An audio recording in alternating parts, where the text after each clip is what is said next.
coming up. Many of our customers are selling their extra females. They're getting a pretty good premium, sometimes $200 on the bred heifers and 10, 15, 20 cents over steer price. And we can feed these cattle 60 days of grain rather than 140 days of grain and still run 80, 90% choice. Hear the story of one of the most successful low-input beef programs in the business, next on The American Rancher.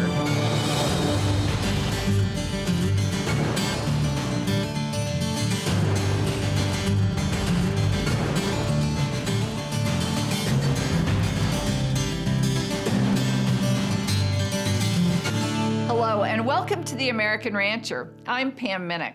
Today we're in Palmer, Kansas at Ohlde Cattle Company, where Tim, Trudy, and their son Jake have developed one of the lowest input beef seed stock programs in the industry.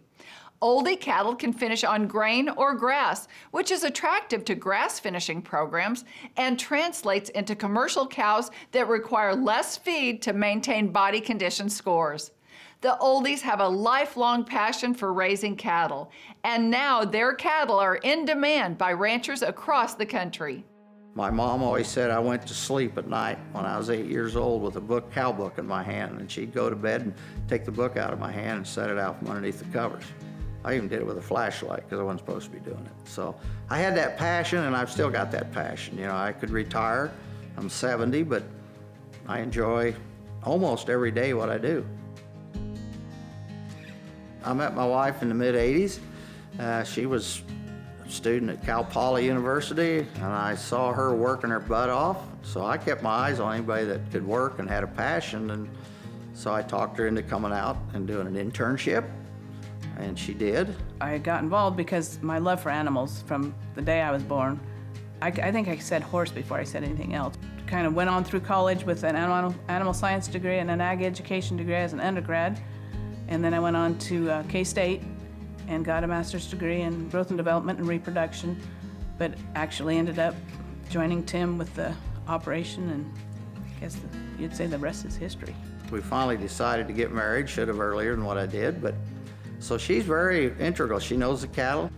You have to be willing to put your heart and soul into it, and you darn well better love it, because some days are not as rosy as the others. Getting up, you know, with it's cold and working with calves or whatever else, and no matter what you're doing, there's always going to be an element of having to take care of something when it's not in a favorable condition. And with the numbers we have, sometimes, and the limited help we have, sometimes the days get awful long, and that is with anybody that's in this industry knows that. We really tried to make sure that what we sell people is what they need, and we'll correct what they need or keep what they've got. And Trudy's very good at that on the phone with semen or whatever, and they'll say, well, I want to use this bull, and Trudy says, well, what are you wanting to do? You want them less size, you want better udders? And she will steer them which way she feels they should do it. And then they might call me up and say, what do you think? And I'll say whatever Trudy said, because it'd probably be the same. I love visiting with my customers. I love to help them see the light, basically, as far as what they're looking for. They need to fit their cattle to their environments. Many people are at the stage right now that they're confused. They're reading EPDs, they're listening to the marketing, pressures of all different things and stuff, and they're not sure which direction to go. And the selections that they make right now will affect them for many years to come, especially if they're keeping their own replacement females. And if they use a bull, whether it be AI or natural, right now, if then they keep the females, that can affect them as many as 10 years down the road. If those females stay in the herd to be 8 to 10 years old, those cattle that don't really cut it still tend to stay in the herd because it's expensive to raise a replacement. You've got 2 more years in a calf to get it into production versus a cow that may be eating you out of house and home, but she's still producing. You don't make mistakes, you know, and like the German says, you make a mistake of the wrong bull one time in 2 or 3 years calf crop, you might spend 10 years correcting that mistake. You might not live long enough, so you really don't want to make mistakes. And I'm not afraid to say, yeah, you want this, but it ain't what you need. So I'm telling you that right now. I'll sell you that animal or that semen, but see what happens in 3 or 4 years. And hopefully you're right and I'm wrong, but sometimes maybe you did need to change it. And it's hard to change. You know, we got a lot of this industry forces EPDs and numbers and bigness and growth, and not a lot on total profitability. And so we get caught up in that. And so the people that can read numbers, I think especially the younger people, you know, it's hard to use their eyeball to evaluate their cattle. You know, not just in conformation, but in longevity, fleshing. You know, when you say she's feminine, you know, she's deep flank, she's easy keeping, that ain't a number. Up next, In order to get cattle to finish on grass, genetics is a very important part of it. see how Ohlde beef genetics match up to important shifts in consumer demand. That's after the break here on The American Rancher.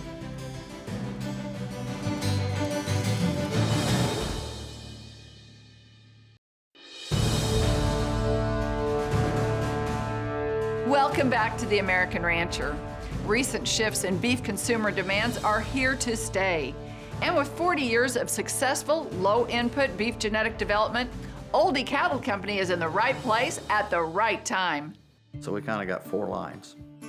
We have basically the registered Angus, which is still the same closed line of cattle. We have the Angus 2s, which are the combination, mostly Angus Friesian, using the same Angus bloodlines. We have the Fleck, we call them with Fleckvieh Angus, which again, Fleckvieh is a strain of Simmental, a little more beef type. And then we've kind of delved into a heat tolerant, where we've brought Angus, a little fleck and a little centipole. So we gain a little bone and structure over the centipoles. We get the heat tolerance of the centipole. Really moderate, but extremely slick-haired to work in the fescue, and the southern deal is an alternative to Brahman cattle. So those are a 1/4 and 1/8 centipole, which go to the Indama cattle from Africa, which are very resistant to worms and insects and everything. He's a bull called Texas Red, 1/4 centipole, 3/4 red Angus, and very slick. He's kind of where we like. We sell a lot of his sons that'll be 8 centipole. He actually, a lot of people think he's just a red Angus bull, and we kind of say, well, that's what he is with slicker hair, but he's got a little heterosis with the centipole. Very good bull, very easy calving, very low birth weight, 65, 75-pound calves.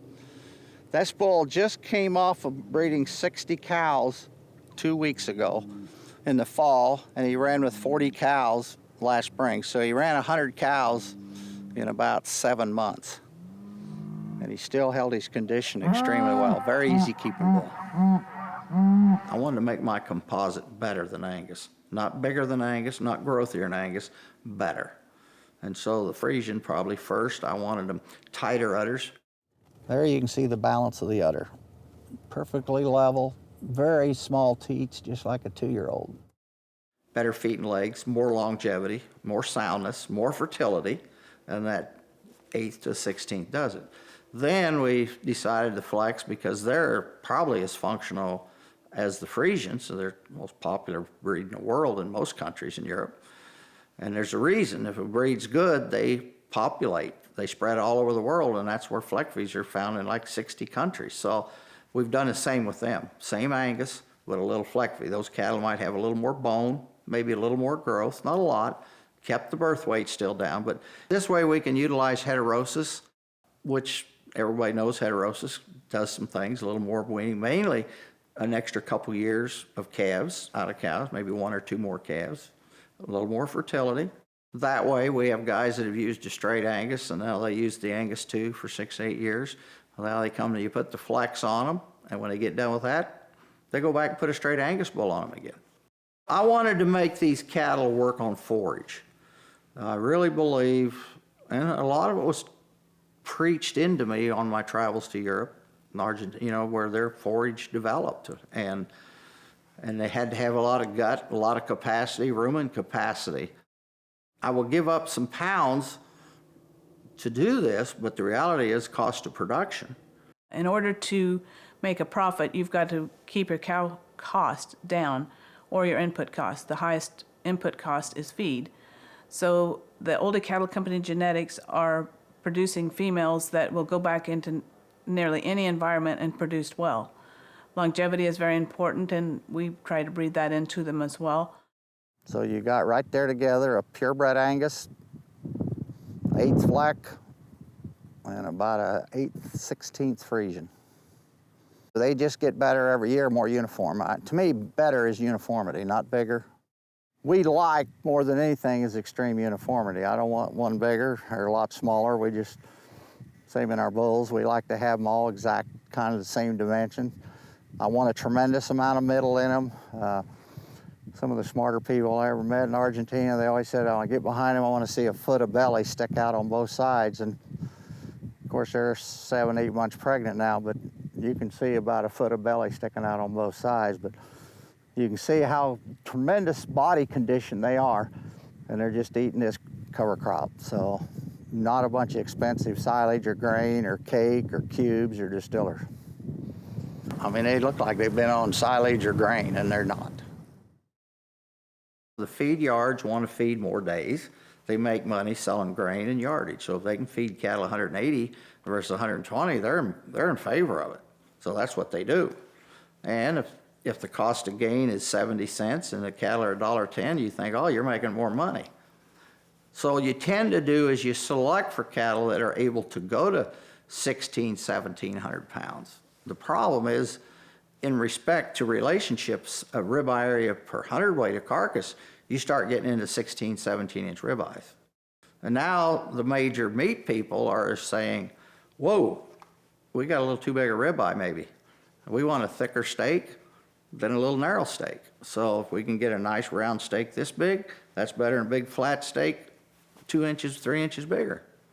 Now, not everybody will agree, but most of the retailers selling it, people ain't got the money to buy 20-ounce steaks.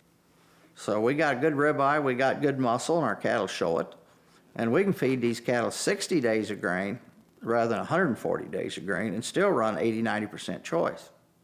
We have gotten to the place in the beef industry where we've perhaps even selected for too much growth and translated into cuts of beef that are too big. People desire smaller portions these days. And the Ohlde cattle have a tremendous amounts of muscle and ribeye. They're probably the #1 cattle for, if you relate yearling weight and ribeye area, they're probably #1 in that category. But the ribeye areas, if you're thinking about steaks, for example, are in a size that's consumable. Easy fleshing Ohlde cattle have significant market advantages, including grass finishing in one of the fastest growing segments of the beef industry. Grass finishing genetics is a very important part of the beef industry today. It's increased dramatically in the last several years, and this last year with the COVID has even stressed it even more. There's been more interest in farm to market. People want to know where their food is coming from, and they want to know that the beef that they're eating is coming from sustainable type programs. And in order to get cattle to finish on grass, genetics is a very important part of it. The beef have to be cattle that can actually finish on a grass or forage basis. The cattle that we are producing can do that. The Ohlde genetics are accounting for probably about 80% of the successful grass finishing programs today. Ohlde Cattle Company genetics finish easily on grass. The low input, easy fleshing cattle will finish out before they're 2 years old, and that's a very different type of animal than what it goes into the feedlot and is fed grain today. After the break, If the commercial cattleman can't make a living with his cow herd, then there isn't a beef industry. take a closer look at one of Ohlde Cattle Company's most important breeding philosophies. That's after the break here on The American Rancher. Stay with us.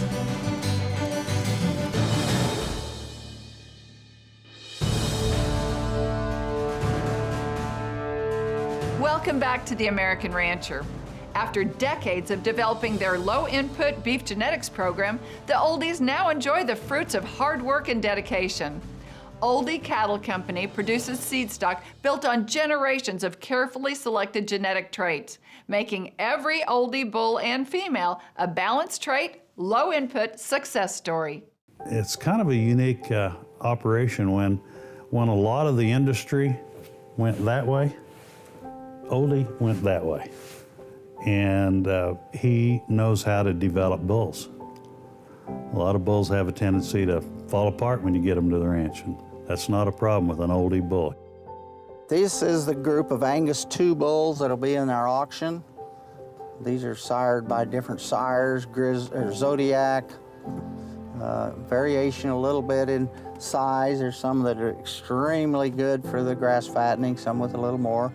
You can see what they're eating. This is about 90% haylage with some ground grass hay, and there's like a pound of distillers, and they get about 1.5 pounds of grain screenings, and that's it. This bull right coming up here, this number 319G, is out of as good a cow as I've ever walked this place, out of a Zodiac son. Could be the ultimate for the grass fattening. Extreme quick maturity, very fleshy. This bull right there beside him is 344. Terrifically good bull. He's out of a rear end son, one of the high indexing bulls. All but 2 or 3 of these will be in the sale. The best set of Angus 2 bulls we've ever sold. This is a group of registered Angus, mostly all black. These will be 2-year-olds. Most all these bulls will be in the sale. You know, all our own kind of pedigrees. There's Zodiacs, Zodiac grandsons, Legacy, Echelon, Jetstream, Rear End, Big Time, Accolade sons. You know, basically very line bred to the old 1019 cow. A lot of them will have that cow. She went 21 years old and she'll be in the pedigree on some of these 3, 4, 5 times. A lot of 60 to 70 pound birth weight bulls. We're cow people and take a lot of pride and put a lot of effort into making heifers that we like. We retain all of our females and we make all of our own cows. They're advertised to be maternal cattle, and that is exactly what they are. They're are moderate framed, they're easy fleshing, they're structurally correct, problem-free cattle. Whether it's giving birth, taking care of that calf during the suckling phase, weaning off a calf, and getting rebred, we kind of want that to be a not automatic pilot. I'm not saying that, but with as little labor inputs as possible. And it just seems to me that Tim has those kind of cattle. If the commercial cattleman can't make a living with his cow herd, then there isn't a beef industry. In order to have females that will stay in a herd and produce year after year, they need to be something that's more easy fleshing, have longevity, and fit into nearly any environment.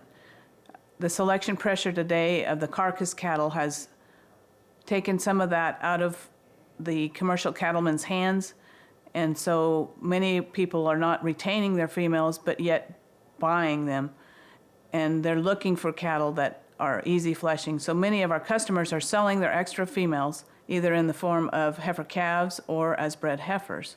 They're getting a pretty good premium, sometimes as much as $200 on the bred heifers and 10, 15, 20 cents on the heifer calves over steer price. So these heifers would bring probably 2,300 to 2,400 very easily as a group, whereas your average type cattle that may be bigger even would bring 17 to 18 right now. We're saying we want steers that'll bring top market price, but we want the heifer mates to bring more than the steers. We can sell not only steers that fit the market, but we can also sell our heifer calves or bred heifers at a premium, because many more people today are recognizing that these are the cattle that can bring you production at lower input costs. That whether I'm running 300 or 500 or 1,500 cows or more, those seems to be the cows that are problem-free with less labor inputs. The genetics that he offers for sale, I just believe are unmatched by anybody else that I know of. We've been very fortunate that the cattle basically sell themselves.